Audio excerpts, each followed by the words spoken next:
రాబోతున్న భవిష్యత్తు నీదే. ఎందుకంటే వాగ్దానం చేశాడు, తగిన కాలం ముందు నేను మిమ్మల్ని హెచ్చించున్నట్లు నా బలీయమైన చేతి కింద దీన మనస్కులై ఉండండి అన్నాడు. అంటే ఆయన చేతి కింద నిన్ను ఒత్తి పట్టింది ఆయనే. నీకు తెలుసు అసలు ఆ సంగతి? ఆలోచించే ఎప్పుడన్నా? ఏ కాడికి నీకు తెలిసింది ఒకటే, ఎప్పుడు అరచేతి మీద చెక్కున్నాడు పైకెత్తుతాడు, చెక్కున్నాడు పైకెత్తుతాడు, చెక్కున్నాడు పైకెత్తాడు, పొద్దుగురు పైకెత్తడమే. ఇంకోటి కూడా గుర్తించాలి, నువ్వు ఒత్తి పట్టేది కూడా ఆయనే, ఒత్తి పట్టేది కూడా ఆయనే. ఎందుకు ఒత్తి పట్టాలి? అంతే అవసరం, అంతే. నువ్వు అట్లుండు, ఇప్పుడు కనపడకూడదు, నువ్వు మరుగునుండు, నువ్వు అట్లుండు చెబుతా అని నిన్ను ఒత్తి పట్టేది ఆయనే. ఆ సమయం వచ్చినప్పుడు ఎత్తి పడతాడు.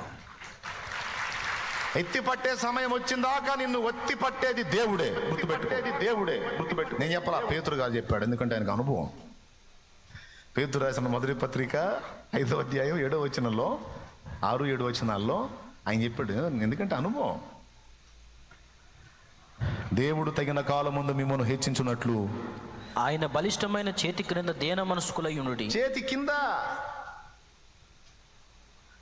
నిన్ను అణిచిపెట్టిన దేవుడు ఇప్పుడు అణిచిపెట్టాడు. తర్వాత ఒత్తి పట్టిన దేవుడు ఎత్తి పడతాడు. ఈ రెండింటికి మధ్య ఒక మాట ఉంది, తగిన కాలం. ఏ కాలం? తగిన కాలం. అది నీ చేతుల్లో ఉందా, ఆయన చేతుల్లో ఉందా? అందరు చెప్పండి, కన్ఫామా? ఆ తగిన కాలం అనేది అసలు నీ లైఫ్లో ఉందా లేదా? లేకపోతే నువ్వేం దేవుడి శత్రువు అయింది? మారు మనసు పొంది, రక్షణ పొంది, క్రీస్తు రక్తంలో కడగబడి, సిలువను ధ్యానించి, బాప్తిస్మం పొంది, దేవుని బిడ్డవై, పరిశుద్ధాత్మను పొందుకొని ఆయన మార్గంలో నడుస్తున్నావు. నువ్వు ఆయన సొత్తు. నువ్వు నీ లైఫ్లో ఆయన ఉన్నాడు అంటే నీకు ఆయన సిద్ధపరిచిన తగిన కాలం అనేది ఒకటి ఉంది. ఆ తగిన కాలంలో నిన్ను ఎత్తి పట్టుట అనేది కూడా ఒకటి ఉంది.